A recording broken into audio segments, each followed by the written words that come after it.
네, 1월 8일 수요일 말씀 묵상입니다. 요한복음 3장 3절입니다. 예수께서 대답하여 이르시되 진실로 진실로 내게 이르노니 사람이 거듭나지 아니하면 하나님의 나라를 볼 수 없느니라. 아멘. 예. 니고데모가 예수님을 방문합니다. 니고데모는 유대인의 지도자고 바리새인입니다. 그 니고데모가 예수님을 찾았다라는 것이죠. 유대인의 지도자와 바리새인들의 대부분은, 그리고 겉으로 드러난 대세는 예수님을 핍박하고 예수님과 적대적인 관계에 놓여 있는 사람들이 대부분이었습니다. 그런데 니고데모는 달랐습니다. 그래서 예수님을 찾았는데 그가 밤에 찾아옵니다. 아마도 사람들의 눈을 피해서 온 것이 아닌가라는 것입니다. 본인의 입지가 있죠. 본인은 유대인의 지도자고 바리새인입니다. 그런데 그 바리새인이 예수님을 찾아간다는 것이 다른 사람들 보기에 아주 이상하게 보일 수 있었던 것이죠. 특히나 같은 유대인의 바리새인들이라든지 같은 지도자들 사이에서는 저 사람 뭐야? 라고 오해나 또 혹은 비난을 받을 수 있기 때문에 그런 거죠. 그래서 밤에 몰래 조용히 예수님을 찾아옵니다. 그리고 니고데모가 예수님에 대해서 이렇게 고백합니다. 두 가지를 고백하는데, 하나는 당신은 하나님께로부터 오신 선생님입니다 라는 겁니다. 예수님의 가르침, 예수님의 말씀이 하나님으로부터 온 것이다 라는 걸 인정하는 것이죠. 아주 중요한 사건이죠.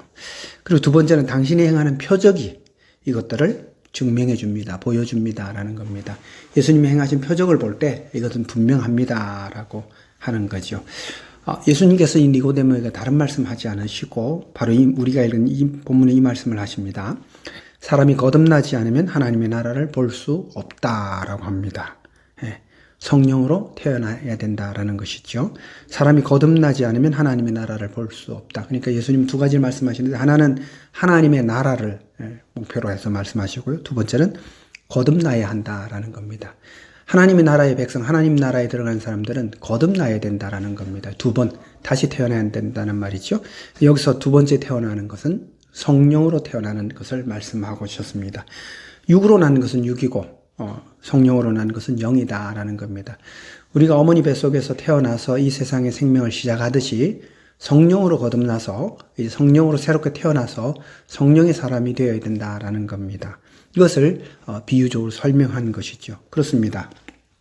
우리는 육신으로는 이미 태어나 있습니다만 성령으로 거듭나지 않으면, 성령 안에서 예수님을 만나고 새로운 삶을 시작하지 않으면 결코 하나님의 나라를 볼 수 없습니다. 더 간단하게 말하면 예수 그리스도를 믿고 영접해야 한다는 것입니다. 이것이 성령으로 거듭나는 길인 것입니다. 성령으로 난 사람은 성령의 일을 합니다. 그리고 성령으로 난 사람은 성령과 동행합니다. 그것이 특징이고 당연한 일입니다.